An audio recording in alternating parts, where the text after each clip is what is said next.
Saying that women created feminism is like saying that pigs created the bacon industry. Feminism is not beneficial to women, it's a weapon used against women. The foundations of feminism are not built on years of oppression and abuse and the determination of women to be free. They're built on a gigantic fraud. The battle of the sexes.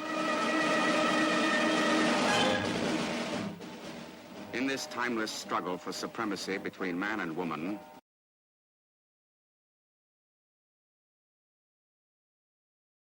feminism is a device to manipulate women, and is not primarily concerned with men except to use men as a tool, as someone to blame, as the other, the equivalent of a big bad bogeyman.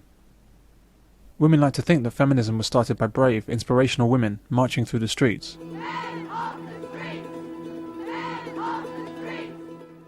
But feminism didn't begin there, it began here. And although it might appear that feminism started in the 1960s, as we'll see, feminism actually started 20 years before this. What was happening in the 1960s was not the start of feminism, but rather the start of a version of feminism that was solely concerned with abusing men. The originators of this male hatred, this misandry, were able to leverage the power of feminism for what is effectively a parallel campaign of hatred against men. This male hatred, sometimes called radical feminism, has become wrapped up in the original form of feminism and is now indistinguishable from it. The women originally behind this type of feminism were mostly lesbians who simply hated men. They were burning their bras and doing all sorts of silly things, making fools of themselves, and they were a joke. Very, very strong feminists. I've always considered myself a feminist, but boy, they've got me beat all hollow. They are feminists on the extreme, i.e., let's just do away with men and have sperm banks. It was that sort of thing. The radical feminist movement didn't believe in any deodorants. I mean, it was just very fascist. Any deodorants, any makeup, any clothes. I mean, everybody wore boiler suits and mouse suits and looked dank and depressing. Well, the women's movement is led by women who aren't really, I would say they're dysfunctional women, the leaders of the women's movement. If you look at their histories, if you look at their backgrounds, there is significant evidence of failed relationships, of promiscuous behaviour, of lack of concern for others, and or of some other troublesome period in their history. I don't think they're normal women. And many of them are lesbian, which when this is pointed out, many people often think, well, there's nothing wrong with being lesbian, and I'm not suggesting 1 minute that there is, but if you look at the lesbian women who are involved in the women's movement, you will see that they're a very particular kind of lesbian, and they tend to be the butch, men-hating type. Indeed, some feminists simply want to do away with men.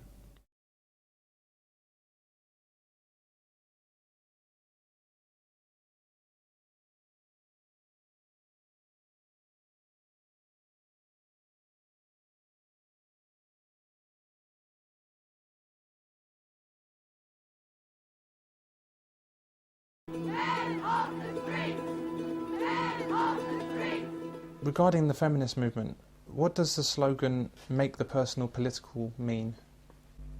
To me, that I always hated that slogan. What it really means is you take your personal damage.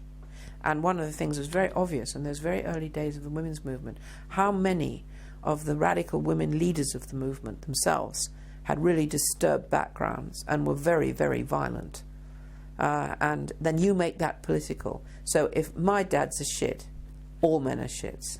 If you say that, you can do almost anything you like.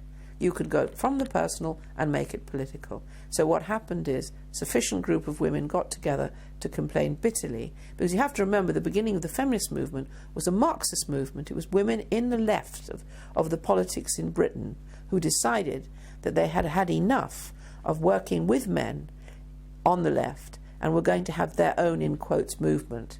So our feminist movement never grew from a grassroots of the working class women that they were always talking about. There weren't any working class women. It was actually academics, university lecturers, young women students was the beginning of the women's movement. Over the 12 years that I was running the refuge, if I went to speak, there was screaming feminists outside. I tried to publish a book called Prone to Violence. We finally did get it published, but I had to have a police escort all around England, and there were death threats and bomb threats. And the final moment came for me after struggling for all those years, when the bomb disposal unit came to my house.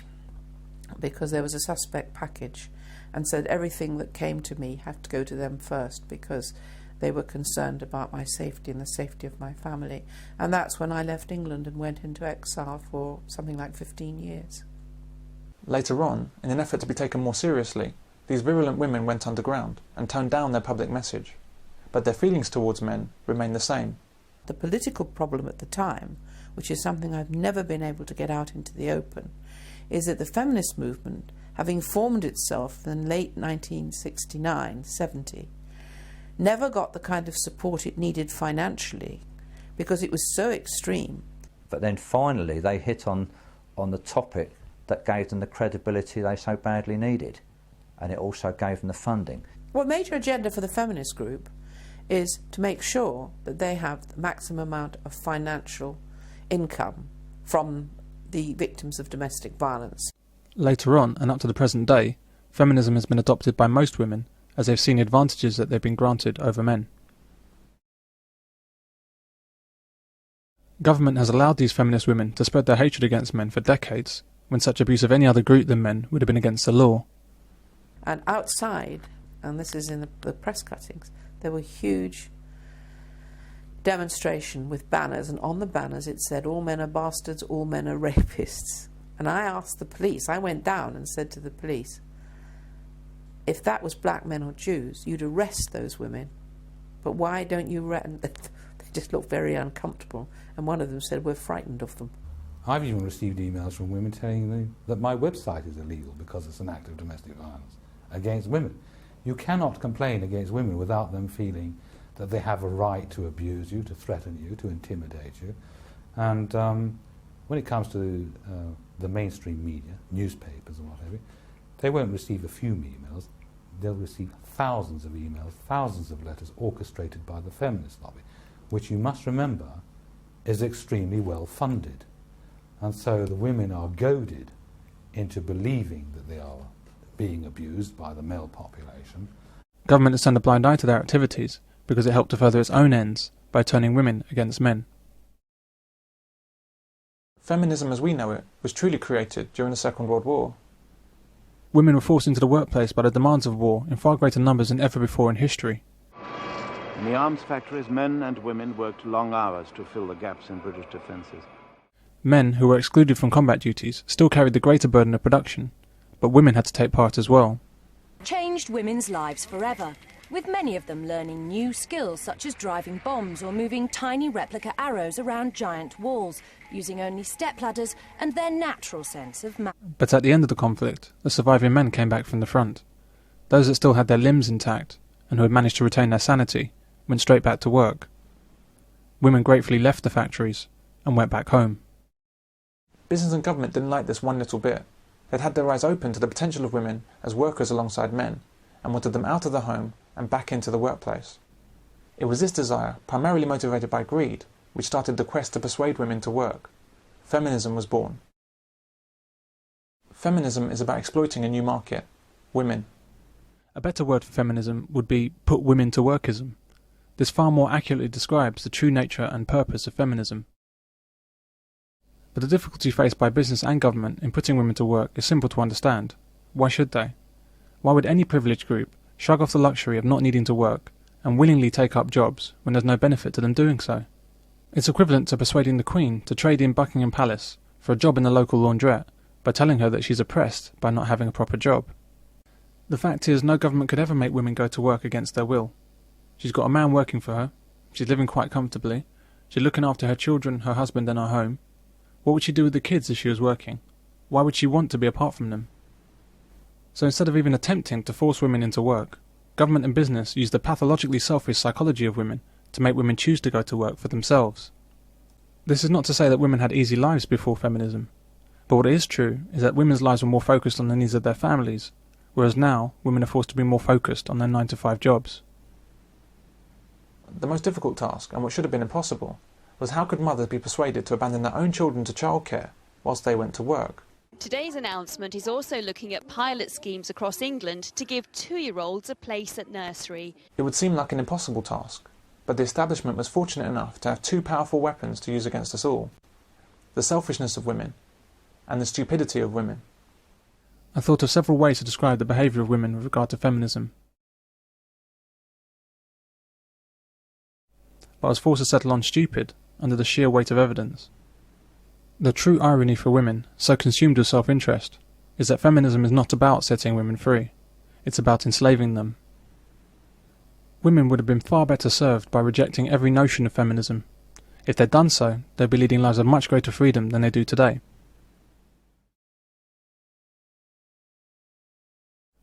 Business, by using feminism, has managed to convince women to want, demand and fight for wage slavery. They persuaded women that freedom lies in their slavery, and they've even made women believe that they're independent by being dependent on the job. They persuaded the elite group of people who have not had to work to survive into throwing off their privilege and free time, their quality of life and the needs of their families, and trade it all in for the treadmill of work.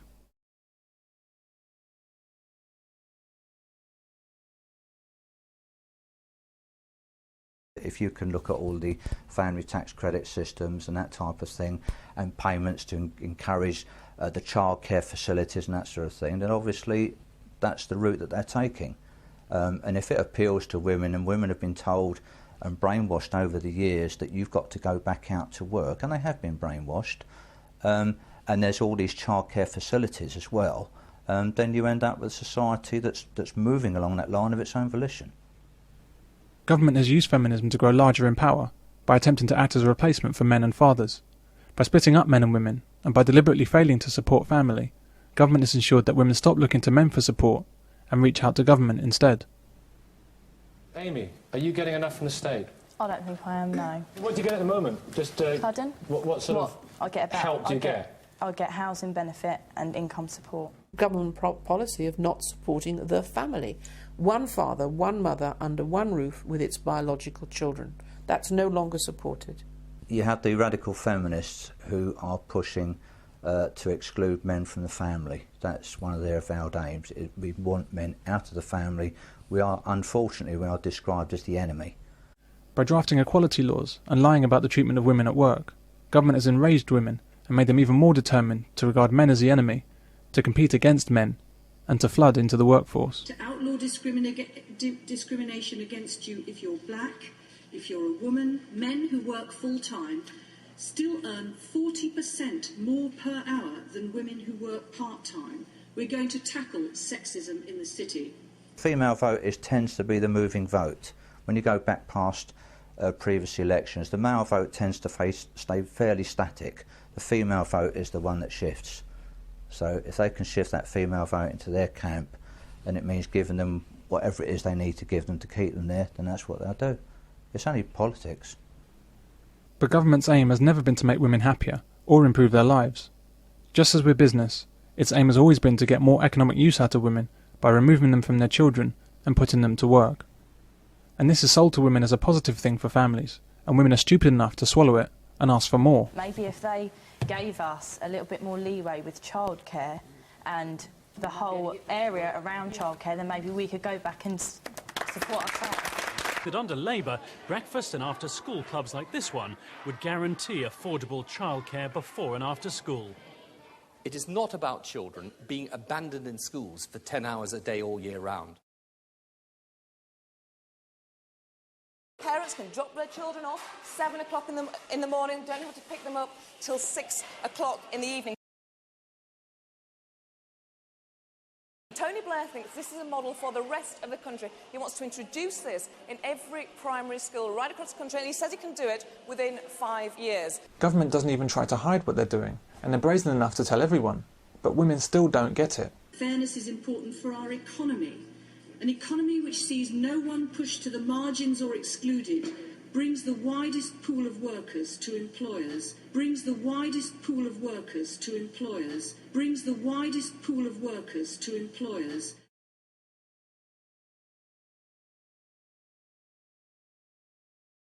Being a housewife or full-time mum or homemaker, however you want to describe it, is a great privilege that women have enjoyed, made possible by the work of men. It's a badge of honour and success for a woman to be called a housewife. It's not an insult.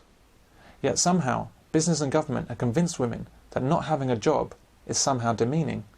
Feminist ideology opposes families because they see family situation as families as situations wherein women are oppressed to stay at home to look after the children, whereas men get all the goodies trundling out to work. But in fact, I mean, the truth is very much the opposite, that historically the men have been the workhorses who have had to go out to work to support their families, and women saw themselves very much as privileged to be able to stay at home and to have a man look after them. Most people on this planet aspire to a situation where they no longer need to work for a living. But somehow, women have been persuaded to give this up in favour of wage slavery. Feminism must be seen as possibly the most fantastically successful piece of PR ever conceived and executed. And that's not all that's been done. The female contraceptive pill introduced in the 1960s was the major enabler to force women into the workplace. Women like to believe that the pill was about sexual liberation for women. It wasn't. The pill allowed women to control their fertility so that they could enter the workforce without unpredictable pregnancy. In other words, the pill made women more useful to business and more employable. It made women more like men. The pill, combined with the female politics of the time, was the spark and fuel of feminism. Never forget when I turned the corner at the Hotel Plaza, I could not see to the end.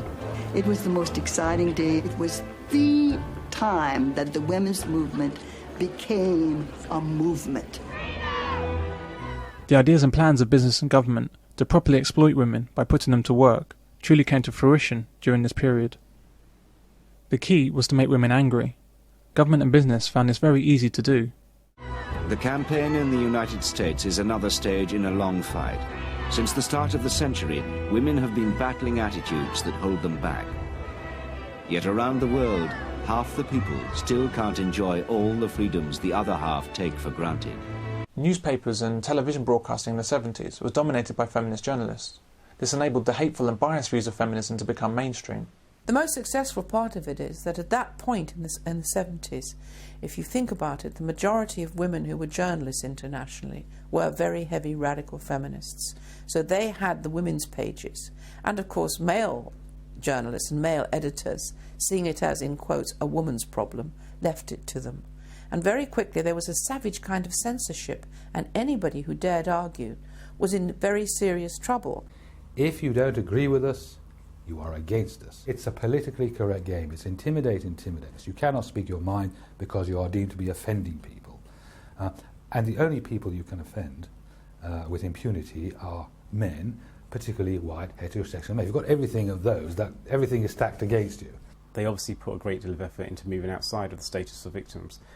But what they've got now is all the advantages and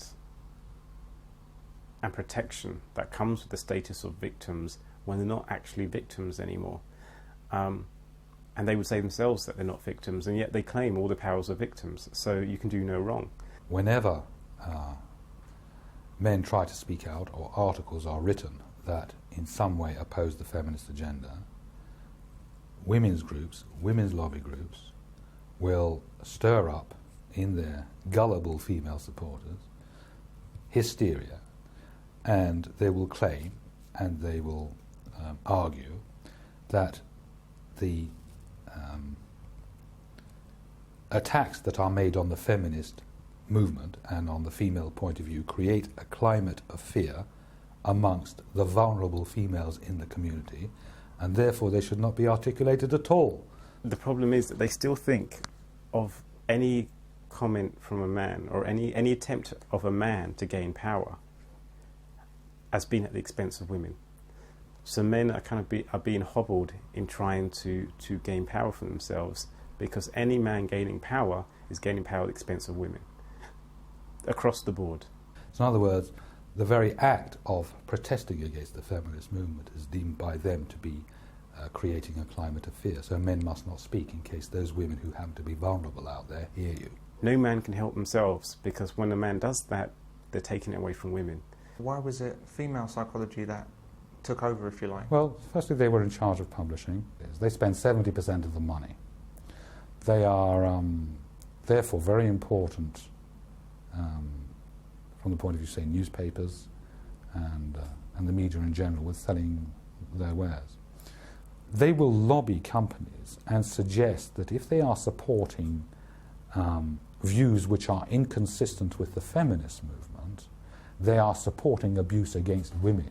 So what women do is they can be oppressive, and as we've seen with fathers' rights, they are being oppressive, but they will never even think of themselves being oppressive. They won't even imagine that they're being oppressive, because in their mind, in their world, they're victims, and they're still victims. For the last goodness knows how many years, time and time again, one would read in the newspapers that the laws were somehow biased against women. Can you believe it? Lawyers, A, B, C down to Z, would write about how women were unfairly treated with regard to the alimony, their alimony in divorce, what have you. Baroness Kennedy, Helena Kennedy, people like that. They would proudly proclaim who they were and what their objectives were. 2 years ago, a barrister wrote in the Times an article which quite meekly pointed out that men were sometimes unfairly treated in the law. He didn't dare give his name. This was only 2 years ago. And so my point is that that's how much intimidation people feel about speaking out. If I wanted to go and be a bus driver, I think I should have the right to apply, and if I can drive a bus, be able to drive it. Women to this day do not seem to realise just how free they are compared with men. In 1970, 18-year-old men in America were being drafted for the Vietnam War. Women, suffering under overbearing oppression, were exempt. We find this time and again with women's view of oppression in the past and up to the present day. They'll ignore the overwhelmingly more common and more severe examples of male oppression all around them, and focus only on their own troubles. So this woman moans about her opportunities to drive a bus, but has no capacity to appreciate the real oppression of men being forced to fight and die.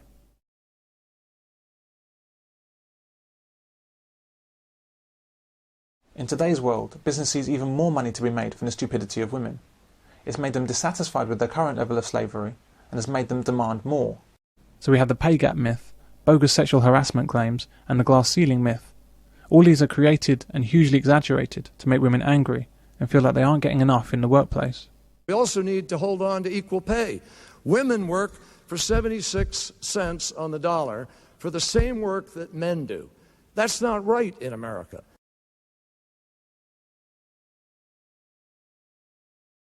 Elaine Day is suing for sex discrimination and unfair dismissal. How did this happen? How have women fallen for such a blatant con trick? You see, the first rule of the con is you can't cheat an honest man. it's never been done. Can't happen. Impossible. The only way this thing works is if you want something for nothing. So what do? Well, we give you nothing for something. Feed the greed. It's women's greed that has fueled feminism. The architects of feminism knew they could count on the stupidity and greed of women, their desire to have it all. Feminism promised women what they've always wanted. It promised them everything. It promised freedom and choice and happiness, but it's delivered none of it. But it was easy to see from the start that it could never deliver what women wanted. It could only deliver what business and government wanted. Women in the workplace, like men. Humanity needed strength and wisdom in women to fight off the siren song of feminism. It was up to women to see through the charade. It wasn't a fight that men could take on. No one could force women to abandon the needs of family and go to work. Not government, not business, not anyone.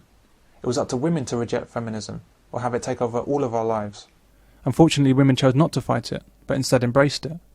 Through feminism, women truly believed that they could have it all. Like children in a toy shop, they thought feminism was giving them all these new goodies, new rights, new powers, new freedoms, new opportunity, when in fact, all they were getting were chains. How can it be possible for something that's not good for society to be pushed by radical feminists? It all kicked off in the 70s with the Equal Opportunities Commission. What you had there was a commission set up which was designed, although it said it was equality for all, it was designed really to enable women to achieve equality. I had a person say to me, a solicitor said to me about 3 or 4 years ago that women can really organise themselves well, and I said no, they're not any more better organised than men. I said quite simply, when you've got a commission there which is set up for the benefit of women's equality, in inverted commas, whereby anything that a woman screams about, she can call upon a whole phalanx of lawyers from the EOC who will push their case, there's no great difficulty in achieving that. So what you've had from the 70s And as they used to see it in the newspapers, sort of year after year, another male bastion crumbles, and you get this silly headline news would come out that women had achieved this and had achieved that. Quite simply, you had a commission that was there exclusively at their use to push for whatever they wanted to achieve. And then, of course, you had politicians always hungry for a vote. And what better vote to have than a woman's vote if they can promise them a whole list of goodies. I mean, the Labour Party, if you think about it now, because of the benefits that they pushed in the way of single mothers, have got the single mother vote in their pocket. It keeps them in power. So if a politician can get power through pushing a certain line of action and they simply keep power, because that's all it's about, then they're doing it, and that's why we are as we are. Do you think that women are subjugated in society? To some extent, they're subjugated. Usually by other women, though. With the women at work, as I say, it's a female-dominated workplace, and the women at work. So I've talked to some of them, and they're very young, and as they get older, there is an issue that other women put on them about starting a family and having children, and so it goes either way. They can either start a family, but it means they can't work. If they're working, it means that they're cold, career-orientated women, and they can't start, and they don't want to start a family. So they get hit on both sides. But the people doing the hitting are other women. I've never seen a man come up with the kind of, why are you becoming a housewife? You could be going further in your career. You're selling out. No man's ever said that to a woman. I think the opportunities need to be there for them, but I think they need to be left to their own devices. And if, like, as in case of my daughter, when she had her first child, all of her friends, well, you're going back to work, are you? And she said, well, no, I'm going to stay at home and look after them. Oh, you've got to go out. So it's that peer pressure was there to make her go back to work, and it shouldn't be there. The grasping, greedy and infantile nature of women, their almost infinite self-interest, and their genuine belief in their moral superiority over men has ensured that feminism is a roaring success, to the detriment of us all.